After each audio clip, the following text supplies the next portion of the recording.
producing things that create health in us. And that can only come from a plant that had to fight a bit for its survival. And in the process, they also put out pheromones that when one plant is under attack, it puts out these chemicals that are read by neighboring plants that make them raise up their phytochemicals before they're attacked. And it's an amazing thing. Back when I was studying agriculture, I started out in 1980 in a regular kind of USDA agricultural schedule. I was already sort of holistic-minded at that time. And every day they would just laugh at me all the time. Plants don't have an immune system. Well, it turns out they do. You know, plants can't talk to each other. Well, it turns out they do. They don't have, you know, it was all these things that, you know, I'm not wanting to go back and say, I was right. But Doc, I was right. And that's another reason I just had to leave that system, because they would do the same thing with the professors at the agricultural schools that they do to the professors in medical schools, is these companies take them out on these 3-day junkets and these cruises and whatnot, and they keep them up and they party them hard for 2 or 3 days.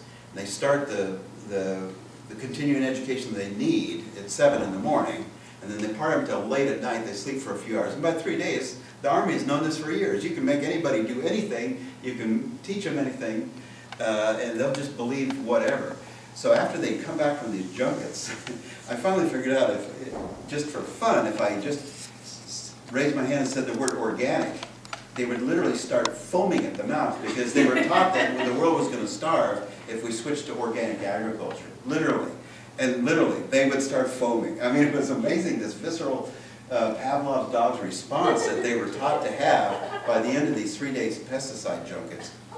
The similar thing happened when I was studying nutrition, and NutraSweet, Soroil was owned by Monsanto, was in the early 80s was whining and dining the nutrition students at that time about this wonderful sweetener that was going to be on the market. Well, it turned out that they couldn't pass the toxicology. It was too toxic. For 3 years they tried to pass it. So rather than make it less toxic, they hired Rumsfeld to be their CEO. And within 3 months of hiring with the government connection, suddenly it wasn't toxic anymore, and it's still on the market.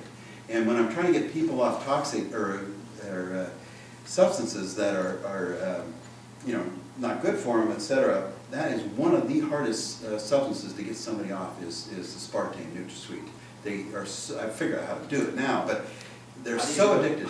How do I do it? Yeah. So how I do it, real briefly, and then I'll hand it back. I was just told to get off of it, so. All right, so yeah. Because at first, see, it's made of 2 amino acids. That if they fermented those amino acids and made them naturally, it actually would be maybe a health food. Because there are 2 important amino acids. One is aspartic acid, which helps with muscle energy. And then the other amino acid is phenylalanine. And phenylalanine turns into tyrosine in the body. And tyrosine in our stressful environment is one of the most, it feeds the most important pathways, because tyrosine goes into epinephrine, norepinephrine, known as adrenaline. It goes into dopamine for the brain, which helps us to learn, feel pleasure, and sleep without our legs twitching. It goes into melatonin to help us sleep. It goes into melanin for skin pigment, and thyroid is 3 tyrosines to an iodine, is thyroid. So that's an important pathway. Well, when they artificially make the amino acids out of petroleum and whatnot, which is the cheapest way to do it, so of course that's how they do it. Everything in nature has a spin, and amino acids are in a levo or left-handed spin. When you artificially make amino acids, they end up with a 50-50 mix of the right spin and the right and left spin and the wrong right spin. And they do a chemical wash to try to get most of the right spin off, but there's enough in there. And so what that does is they leave enough for a reason, because it goes up into the receptor site for tyrosine, but it blocks the receptor site, can't go any further. And then what happens is the real stuff can't dock on the receptor site because it's filled up. And then the body's, you know, give me more, Scotty. You know, they just try to pull it up. And so that creates a super deficiency then for phenylalanine and aspartic acid. And then the body then is desperate for it. And where does it smell phenolphthalein? NutraSweet. And so most people that are hooked on NutraSweet are usually on 2 liters a day. They're chewing extra gum. They do Crystal Light, and they're putting it in their cereal, their oatmeal. They can't get enough NutraSweet. And then the other problem with it, and that's I deal a lot with alcoholics that are on the hardest thing used to be to get them off alcohol if they're hooked on Diet Coke and rum. So rum and Coke using Diet Coke. So you got that desperate thing, and then the thing that aspartame and rum, cheap rum has in common is methanol. Because a lot of cheap alcohol drinks have ethanol, but also methanol. And NutraSweet is held together by a methanol molecule. And so it produces methanol in the body, which turns into aldehydes and formaldehyde.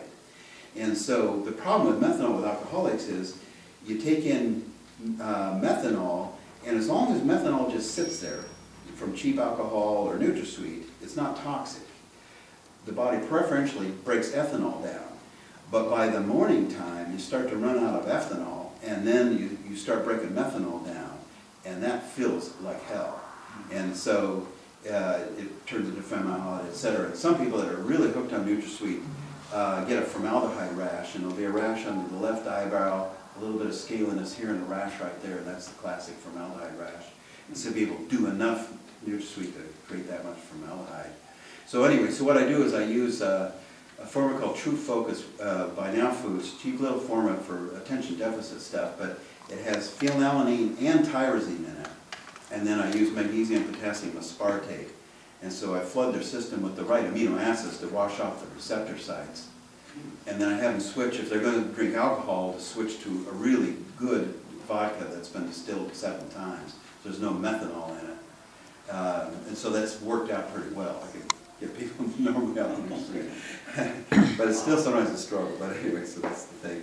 So a little while later, I'll hand out some other handouts on one on pesticides, and then also it has a bunch of a list of phytochemicals that are beneficial in different foods, and then another one on kids and pesticides, which fits in with the school thing, and just how, of course, developing brains, pesticides are just briefly 2 classes: organophosphates, which are nervous system disruptors, which they've sprayed over California, malathion against the fruit fly.